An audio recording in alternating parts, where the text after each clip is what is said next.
Hello, je suis Armel de Noni Academy Créalab. Bienvenue dans cette vidéo où je vous explique pourquoi il ne faut pas avoir peur de la concurrence, car c'est une excellente nouvelle quand on veut créer une entreprise individuelle à succès.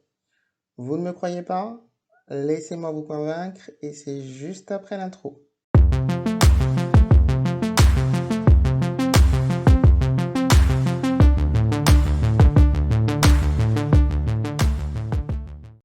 Beaucoup d'entre vous se font probablement une montagne de l'entrepreneuriat. Vous imaginez peut-être qu'il faut beaucoup d'argent, des compétences pointues et surtout très peu de concurrents. La réalité, c'est que la majorité des entreprises ont commencé à une petite échelle. Selon la volonté du créateur et des opportunités qui se présentent, certaines vont grossir et d'autres vont rester vraiment très petites. Ce qui est sûr, c'est que toutes ont développé leur savoir-faire au fil du temps. Donc aujourd'hui, quasiment tous les entrepreneurs débutants ont cette crainte de la concurrence. Et ça vient probablement du message qui est envoyé par tous les accompagnements en création d'entreprise, que ce soit volontaire ou non. Ce message dit qu'il faut avoir peur du concurrent parce qu'il va venir nous voler des parts de marché et des clients. Et on rentre comme ça petit à petit dans une mentalité guerrière avec les autres. Le résultat, c'est qu'aujourd'hui, la quasi-totalité des entrepreneurs ont oublié qu'à la base, la concurrence, c'est en fait une bonne nouvelle. Alors, comme dans mes autres vidéos, je ne vous demande absolument pas de me croire sur parole. Je vais dérouler 3 raisons pour lesquelles je pense ça, et vous vous faites votre propre idée tout tranquillement. Allez, on démarre avec la raison numéro 1, c'est que chaque consommateur est différent. Je prends un exemple très simple de la vie de tous les jours, qui est celui des chaussures. Vous avez tous au moins une paire de chaussures dans vos placards. Bon, ok, on va être honnête, vous en avez probablement 5 à 10, voire plus. Et dans ce lot, il y en a que vous ne portez quasiment jamais, probablement. Donc pour illustrer, je vais vous demander d'imaginer 2 chaussures de marques différentes que vous possédez. Qu'est-ce qui a fait que vous avez acheté une marque par rapport à une autre? Est-ce que c'était le prix, le design, le suivi clientèle, la garantie, les valeurs de l'entreprise peut-être? Et comparez avec quelqu'un autour de vous. Ça peut être quelqu'un de votre famille ou un ami ou une amie, peu importe. Est-ce que vous achetez les mêmes marques? Est-ce que vous achetez les mêmes styles de chaussures? Est-ce que vous achetez au même prix? Probablement que non. Et la raison est simple, c'est que vos besoins, vos envies, vos capacités d'achat et vos valeurs sont différentes de celles des autres en fait. Donc c'est aussi la raison pour laquelle il existe autant de marques différentes de chaussures, parce que à la base, même si elles utilisent les mêmes matériaux, plastique, cuir, daim et j'en passe, elles attirent toutes des publics différents. Sans compter que, avec l'âge, votre style de vie, vous êtes sportif, pas sportif, votre santé, etc., vos besoins vont évoluer, donc appellent aussi différents types de produits. Donc tant qu'on sera tous différents et qu'on aura tous des besoins différents, il y aura toujours de la place en fait pour de nouveaux créateurs sur le marché de la chaussure. Et c'est le cas pour tous les secteurs d'activité. Alors ceux qui ont compris ça, ce sont des entrepreneurs que vous allez reconnaître très facilement, parce que c'est des entrepreneurs qui vont vous rediriger sans aucun souci vers un autre professionnel quand ils se rendent compte qu'ils ne peuvent pas vous apporter le service dont vous avez besoin. Ça leur pose absolument pas de souci de vous dire chez nous vous n'allez pas trouver ça, mais je pense que chez mon collègue à côté vous allez trouver ça. Et en fait ce sont des gens qui comprennent effectivement la réalité de la concurrence, qui est que ce n'est pas une guerre. Chaque entreprise a sa place et chaque entreprise s'adresse à un public particulier. La raison numéro 2, c'est que personne ne déménage volontairement dans le désert. Alors c'est quelque chose que je répète souvent à mes étudiants et ça les fait bien rire. Et transposé à l'entrepreneuriat, et hormis le cas d'une idée vraiment innovante à laquelle personne n'a pensé, avoir des concurrents sur son marché, ça veut dire simplement qu'il y a de la demande, qu'il y a un besoin et qu'il y a donc des clients. Si on fait le parallèle avec l'espèce humaine, vous allez remarquer que globalement, on s'installe tous à des endroits où il y a de l'abondance de ressources.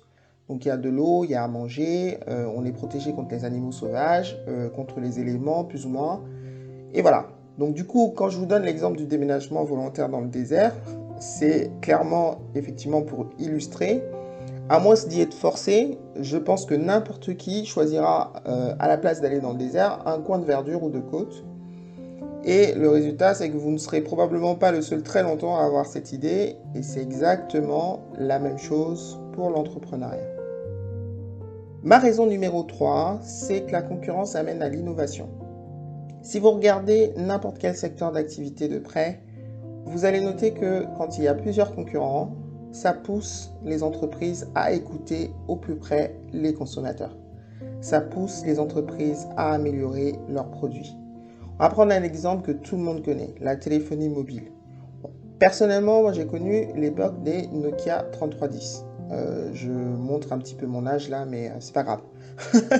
C'était des téléphones qui étaient réputés increvables, il n'y avait rien d'exceptionnel, pas d'écran tactile, mais l'accent était mis sur la solidité à toute épreuve. Et moi j'ai pu le tester parce que pour la petite anecdote, j'avais fait tomber le mien du 4e étage de mon appartement un soir.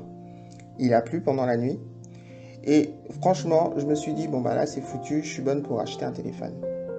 Je l'ai récupéré le lendemain matin et franchement, il fonctionnait sans aucun souci, j'étais vraiment choqué. Alors, petit aparté, hein, tentez pas le coup avec vos téléphones, vos smartphones d'aujourd'hui parce que je ne veux pas être responsable de quoi que ce soit. D'avance, merci. Donc à l'époque, en 2000, les leaders c'était Nokia, Sony Ericsson, BlackBerry, Motorola, etc. Samsung n'était pas vraiment connu en France et Apple encore moins puisqu'ils arrivent qu'en 2007 avec le premier iPhone. Donc cette époque-là a lancé un petit peu une course à l'innovation. C'est-à-dire qu'on est passé du téléphone à flip au téléphone à écran tactile, avec maintenant des téléphones qui rivalisent avec des appareils photo classiques, et j'en passe. Aujourd'hui, nos téléphones s'appellent des smartphones. En anglais, smartphone, ça veut dire téléphone intelligent. Et c'est vraiment le cas parce que ce sont de véritables petits ordinateurs qu'on a dans la poche ou dans le sac, doublés d'appareils photo toujours plus performants. D'ailleurs, certains films aujourd'hui sont tournés avec des iPhones.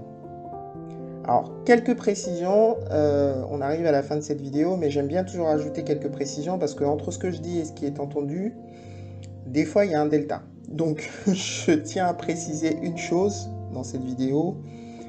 Vos concurrents peuvent ne pas être vos amis pour la vie. Ça, c'est comme dans la vie, comme les relations qu'on a avec les autres. Hein. On ne peut pas s'entendre avec tout le monde. Mais ce ne sont absolument pas vos ennemis. Ce sont des entrepreneurs comme vous qui croient en leurs prestations et produits et veulent se faire connaître de leur cible clientèle. Comme dans vos relations avec les autres, vous allez trouver parmi les entrepreneurs des gens qui ont des pratiques douteuses et puis vous allez trouver des gens qui sont très corrects, qui font leur travail correctement et qui sont honnêtes. Mais globalement, tous les entrepreneurs veulent répondre à un besoin et à une clientèle spécifique. Donc, il faut juste prendre cette histoire de concurrence comme étant une opportunité pour vous d'observer les succès des autres qui peuvent vous inspirer et d'observer également leurs échecs qui vous apprennent les erreurs à ne pas connaître. Et vice-versa, c'est-à-dire que les autres aussi apprennent de vous. Et voilà, c'est la fin de cette vidéo. J'espère qu'elle vous a plu. Si c'est le cas, merci de liker, partager et de vous abonner pour être informé des prochaines. Je rappelle que je mets en ligne une vidéo les lundis et les vendredis, donc 2 fois par semaine. En attendant la prochaine, j'aimerais bien qu'on discute, on continue la discussion en commentaire. La question d'aujourd'hui, c'est est-ce que vous craignez, vous, la concurrence et pour quelles raisons?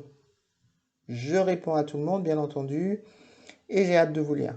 On se quitte pour l'instant en musique avec le son du jour. Belle journée à tous.